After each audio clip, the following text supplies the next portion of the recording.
In this video, I'll create a 3D model from a 2D design. I'll start with this 2D drawing showing the top, front and right side views of a coffee mug. Before I get started, I'll change to the 3D modeling workspace. This gives me easy access to the most commonly used 3D modeling tools. Because 3D objects are easier to create in an isometric view, I'll choose top front left from the Look From widget. By using the quad cursor, I'll choose the extrude command and I'll extrude the 2D base of the mug, giving it a height of 35 units to create a 3D cylinder for the body of the mug. Now I'll create a circle and give it a radius of 14 units.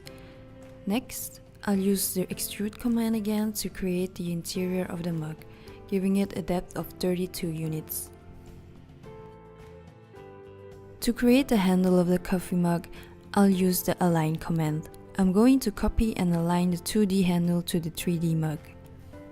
I'll select the first base point along the center of the line of the 2D mug. After that, I select the destination point of the 3D mug.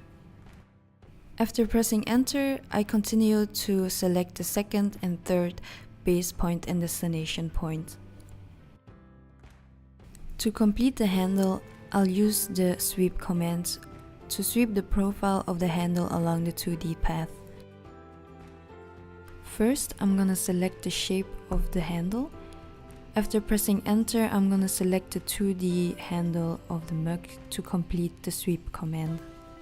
To get a better idea of how the mug will look, I'll select the conceptual visual style from the viewport label menu.